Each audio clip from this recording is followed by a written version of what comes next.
Ginanahan si Renz Abando, nag-ala Kobe fadeaway. Kahit big man import ng kalaban, supalpal kay Lakay.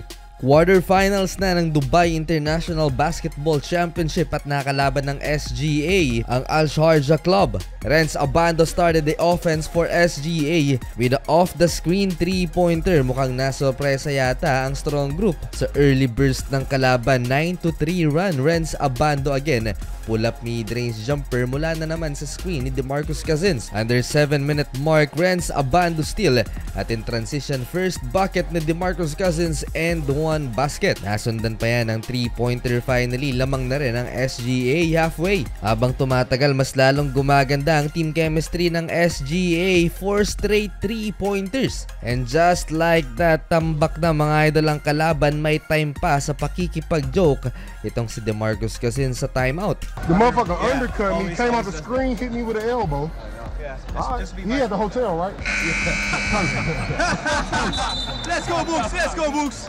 15 points strong group PH lead sa pagtatapos ng first quarter, 31-16. Early blowout game, mas makakapagpahinga ng mas mahabang minuto si DeMarcus Cousins. Second quarter, liability talaga sa depensa itong si Andre Blatch. Pinubuhat ng kanyang mga teammates. Dave Ildefonso, fast break, bully ball, easy 2 points for Dave. 6-minute mark, ipinasok si Renz Abando at instant yung impact niya, nakapagtala kagad ng block.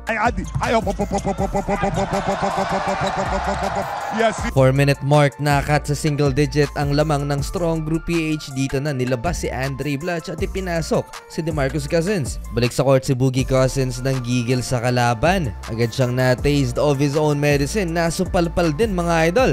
Naparelax masyado itong strong group PH. Renz Abando umasa sa off the glass alley-oop dunk sana mga idol. Sinigurado lang ni Brickman, pero eto highlight na, DeMarcus Cousins with a one-handed throwdown. Balik sa double figures ang lamang ng SGA, 49-37 halftime. Lakas sa depensa na Renz Abando, 4 steals. Third quarter, DeMarcus Cousins wala pa rin kupas mga idol, ang footwork sa ilalim. That's an and one basket for Boogie Cousins. 20-point game na mga idol. Tiningnan naman mata sa mata ng import na to ang bench ng strong group PH. Halfway ng third quarter, Renz Abando smooth turnaround fadeaway jumper. Parang Kobe MJ type na mid-range mga idol. 20 points na ang lamang ng SGA. Kailangan na lang kontrole ng malaking kalamangan na yan. Chris McCullough, showtime na. Mahirap nang i-comeback to mga idol. 75-51 end of third quarter. Fourth and final quarter, kumana naman si Mikey Williams with the back-to-back 3-pointers. Na control na ng SGA ang laban hanggang sa tuluyan nilang makuha ang panalo. Mag-a-advance na